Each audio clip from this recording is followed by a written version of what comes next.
6ನೇ ತರಗತಿ ಭಾಗ 2 ಉತ್ತರ ಭಾರತದ ಪ್ರಾಚೀನ ರಾಜಮನೆತನಗಳು. ಭಾರತದ ಮೊಟ್ಟಮೊದಲ ಸಾಮ್ರಾಜ್ಯ ಮೌರ್ಯ ಸಾಮ್ರಾಜ್ಯ. ಇದರ ಸ್ಥಾಪಕ ಚಂದ್ರಗುಪ್ತ ಮೌರ್ಯ. ಮೌರ್ಯರ ರಾಜಧಾನಿ ಪಾಟಲಿಪುತ್ರ. ಸಾರನಾಥ ಎಂಬುದು ಬುದ್ಧನ ಉಪದೇಶ ನೀಡಿದ ಪ್ರಥಮ ಸ್ಥಳ. ಸಾಂಚಿ ಸ್ತೂಪ ಇದು ಮಧ್ಯಪ್ರದೇಶದಲ್ಲಿದೆ. ರುಮೆಂದೈ ಶಾಸನ ಇದು ಬುದ್ಧನ ಜನ್ಮಸ್ಥಳ. ಅಶೋಕನ ಸ್ತಂಭ ಶಾಸನ ಸ್ಥಾಪಿತ ಸ್ಥಳ. ಚಂದ್ರಗುಪ್ತ ಮೌರ್ಯ ದಕ್ಷಶಿಲೆಯ ವಿಷ್ಣುಗುಪ್ತ, ಚಾಣಕ್ಯ ಅಥವಾ ಕೌಟಿಲ್ಯ ಎಂದು ಕರೆಯುತ್ತಿದ್ದರು. ಚಂದ್ರಗುಪ್ತ ಮೌರ್ಯನಿಗೆ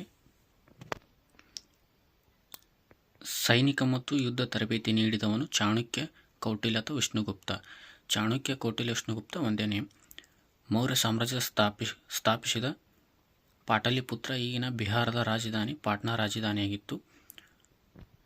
ಮ್ಯಾಸಿಡೋನಿಯಾದ ದೊರೆ ಅಲೆಕ್ಸಾಂಡರ್ ಆಕ್ರಮಿಸಿದ ಪ್ರದೇಶವನ್ನು ಸೆಲ್ಯೂಕಸ್ನನ್ನು ನೋಡಿಕೊಳ್ಳುತ್ತಿದ್ದನು.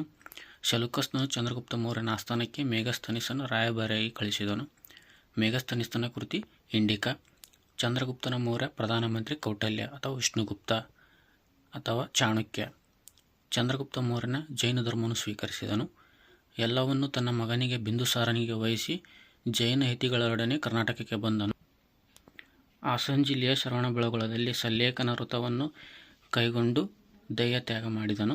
ಸಾಮ್ರಾಟ ಅಶೋಕ ಪ್ರಜೆಗಳೆಲ್ಲರೂ ನನ್ನ ಮಕ್ಕಳಿದ್ದಂತೆ ಎನ್ನುವ ಮೂಲಕ ಪ್ರಜಾಪಾಲನೆ ನೀಡಿದನು. ಅಶೋಕನ ಶಾಸನಗಳು. ಈ ಶಾಸನಗಳು ಬ್ರಾಹ್ಮಿ ಲಿಪಿ ಪ್ರಾಕೃತಿಕ ಭಾಷೆಯಲ್ಲಿ ಕಂಡುಬಂದಿವೆ. ಕರ್ನಾಟಕದಲ್ಲಿ 9 ಸ್ಥಳದಲ್ಲಿ 17 ಶಾಸನಗಳಿವೆ. ರಾಯಚೂರು ಜಿಲ್ಲೆಯ ಮಸ್ಕಿ ಶಾಸನ ಮೊಟ್ಟಮೊದಲ ಬಾರಿಗೆ ಅಶೋಕನ ಹೆಸರು ಮಸ್ಕಿ ಶಾಸನದಲ್ಲಿ ಕಂಡುಬಂದಿದೆ. ದೇವನಾಂಪ್ರಿಯ ಪ್ರಿಯದರ್ಶಿ ಅಶೋಕ. ಅಶೋಕನ ಉಬ್ಬು ಶಿಲ್ಪ ಕನಗನಹಳ್ಳಿಯಲ್ಲಿದೆ. ಮೊದಲ ಬಾರಿಗೆ ಅಶೋಕನ ಶಾಸನಗಳು ಓದಿದವರು ಜೇಮ್ಸ್ ಪ್ರಿನ್ಸೆಪ್.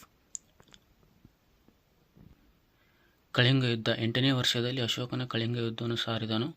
ಕಳಿಂಗ ಒಡಿಸ್ಸಾದಲ್ಲಿದೆ. ಅಶೋಕನು ಯುದ್ಧ ಮಾರ್ಗದ ಬದಲು ಧರ್ಮ ಮಾರ್ಗವನ್ನು ಹಿಡಿದು ಅಶೋಕನು ಮಹಾಶಯನೆಂದು ಕರೆಸಿಕೊಂಡನು. ಅಶೋಕನು ಬೌದ್ಧ ಧರ್ಮ ಸ್ವೀಕರಿಸಿದನು. ಅಶೋಕನು ಪಾಟಲಿಪುತ್ರದಲ್ಲಿ 3ನೇ ಬೌದ್ಧ ಸಮ್ಮೇಳನ ನಡೆಸಿದನು.